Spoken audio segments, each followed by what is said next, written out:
Hey, what's going on? It's your boy BT, and I came here to talk some boxing with the thousands of True School Sports subscribers. Now, heavyweight boxing talk. Let's talk about heavyweight boxing talk. We're going to talk Andy Ruiz because Andy Ruiz has been speaking to the media. He's been speaking to, the media about just what he plans to do next with his career. He's been speaking a lot about one thing that's always fun to talk about when we talk about Andy Ruiz, when we speak about Andy Ruiz, and that's his weight, because that's always, what people want to talk about when they talk about Andy Ruiz. So, right now as it stands, the two rumored opponents for his next fight are either Chris Arreola, who in many ways I think Andy Ruiz sometimes sounds like Chris Arreola when he talks like him, in terms of his problems. They have the same problem as far as weight, and you read some of these quotes and it's almost like reading what Chris Arreola was saying 10 years ago when he was, a thing in boxing. So you got Chris Arreola and you got Adam Kanaki.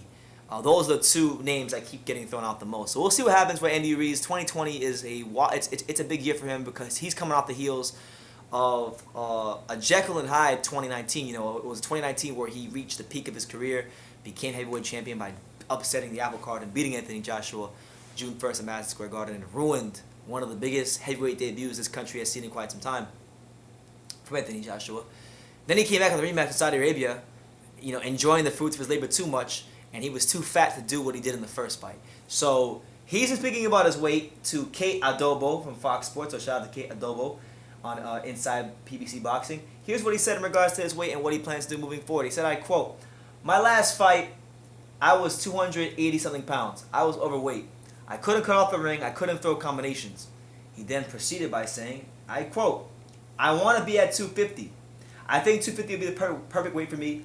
I will be light. I'll be fast with my hands. I want to start camp now." And that's what I posted on my Instagram. I want to train now. Right now, I just want to focus on myself. Now, it is worth noting that just over his last couple of fights, about his last 3 fights, Andy Ruiz's weights have been 262, 268, and 283. So him talking about going down to 250 is, a lot. That's gonna take a big commitment from Andy Ruiz.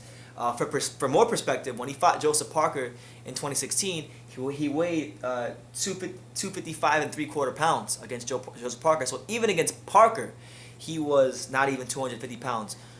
So this is a guy that's been eating his life away. He's been really enjoying the fruits of his labor, probably more than any heavyweight in the history of boxing, to be honest with you. And this is a year where we want to see the Andy Ruiz we saw on June 1st. We want to see that guy, because that guy looked like the kind of fighter that could have beat any heavyweight in the division, that could have gave any heavyweight in the division a great fight and upset the apple cards, whether we're talking about Joshua again or Deontay Wilder or Tyson Fury or Dillian White. He looked like that kind of heavyweight that could have beat any man on the planet when he fought Anthony Joshua.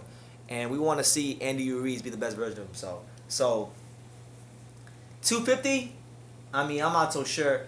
He's coming off of a fight where he was 283 pounds, and that was the heaviest he's weighed since, his professional debut when he weighed 297.5 pounds. And then his second fight, he weighed 292.5 pounds. So we want to see Andy Ruiz go from being a, big 18-wheeler to being like a Ford pickup truck, to use car analogies. We want to see him go from an 18-wheeler, a wide, fat 18-wheeler, to, a nice, sleek Ford F-150 pickup truck. That's what we want to see for Andy Ruiz. And personally, look, PBC, he's a PBC. I think both fights that they're suggesting for him, Kanaki and Arreola, are very winnable fights for him. Arreola's way past it, so, I think Arreola's a warrior. He'll go in there and he'll give it his best effort, but he's not beating Andy Ruiz. And then Kanaki, that fight is probably a bit more interesting because I think he stands a better chance.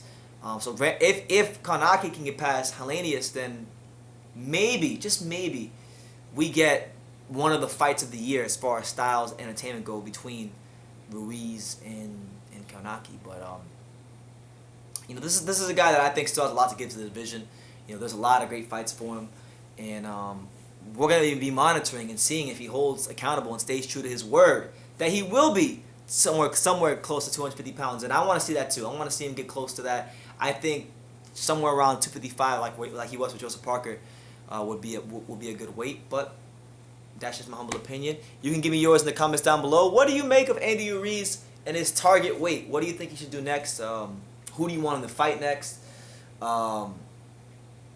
Because he's coming off one of the most disappointing performances in recent heavyweight memory, you know, because he looked so good in the first Joshua fight, and he came back in a rematch, and like he said, he couldn't do anything. I mean, yes, Joshua made some adjustments. We give Joshua credit. He pitched a great fight and boxed a masterclass of a fight, but you know, Ruiz didn't really do himself any favors by being 283 pounds, because he was don't get it twisted.